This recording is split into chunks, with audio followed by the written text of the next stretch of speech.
Hey, welcome to the Happy Chest podcast. My name is Misbah Hawk, and on this show, I like to talk about training the strength and conditioning of skills so that you can make moves when they matter. I have over 10 years of coaching experience working with athletes, executives, and high performers from all walks of life, and so I really love using fitness, movement, coaching as mental models for learning new things and exploring unfamiliar territory. And so in today's episode, I wanted to cover this concept that I tried for several months, and the motivation was getting more focus back, getting more of my attention back, and not really letting the apps that I regularly use hijack my attention every couple seconds. But it was this idea of turning your smartphone into a dumb phone. There was all this rage about people buying flip phones and, having two different phones just to go back to simpler times and not have the distraction of all of these apps. And then of course, there's been updates within iOS where, you can block your screen time. You can do some of the same things that you might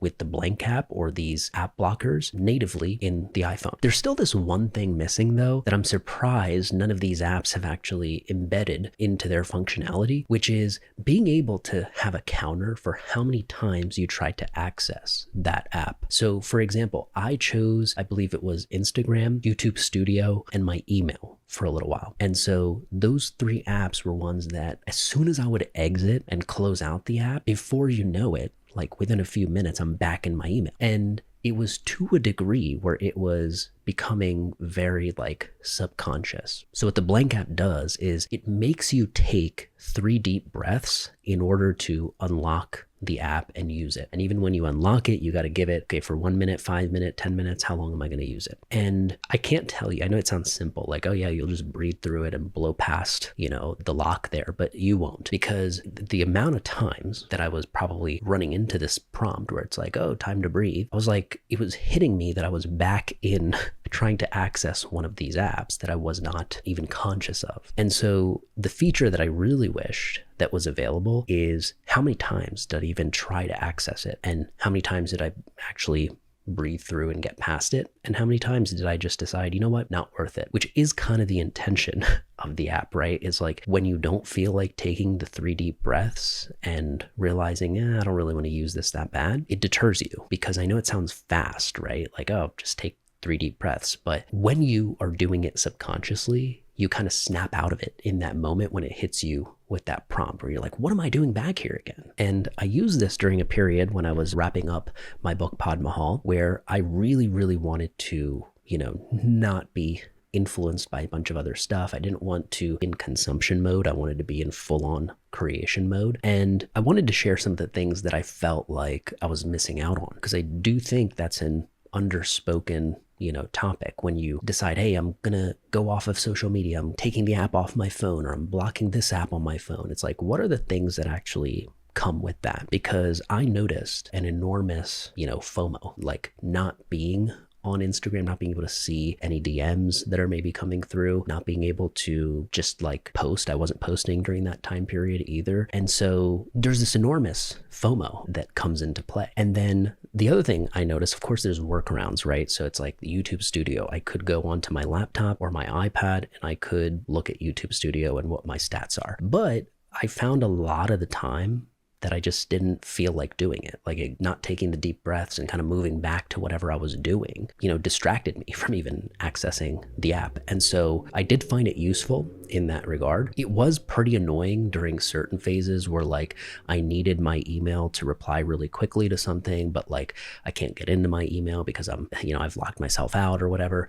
And so there are trade-offs to focus, right? I really thought about focus as being this concept of sitting with the anxiety of doing other things that are seemingly important too, right? This is also important, checking my DMs or replying to people or whatever, but right now in this moment, it's not. And so you are typically taking a stand when you decide to download one of these apps or put these safeguards on your screen time. And it feels exciting in the beginning. You're like, wow, I saved so much time today. I didn't access these apps. But then you do start to crave it, right? You're like, oh, I want to get back on Instagram. Oh, I want to check my email. And I'll tell you, after about a week, I think there must be some setting on the blank app that's like, oh, on the weekends, it turns off or something like that. And I'm sure you can toggle that on or off. But I noticed that where during the weekdays, the lock was on, and then during the weekend, it was off. And so I remember, again, subconsciously trying to access one of the three apps, Instagram, Superhuman, whatever. And when I went in to go do that, it let me in, right? There was no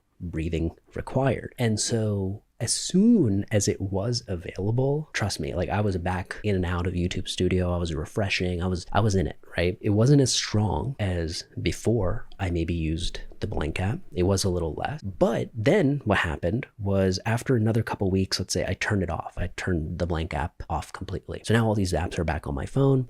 Book's out, I'm done. I can really kind of be like, all right, I'll engage with this stuff again. And I will tell you, there is a net decrease in terms of how often I'm even trying to access all of these apps. And I think it's because I had the blank app for so long. So it wasn't just like a 30-day thing. It was like at least 2 or 3 months where I was actively using it. And I think that goes with any type of behavior change, right? It's like it doesn't just happen maybe in the 21 days that we used to say it takes to form a habit or break a habit. It might take 66 days, 67 days. It might take longer depending on how actively you're actually working towards it. Now, even though I have stopped using the blank app as of right now, I think I have it until this November. And so it might be something that I do go back to, but exploring this phase where I'm not using it, the one thing, again, the feature I wish that it had was how many times are you even accessing the app? I don't want to know how many hours I spent. I know that that information is accessible, but I want to know how many times did you even try to tap and open up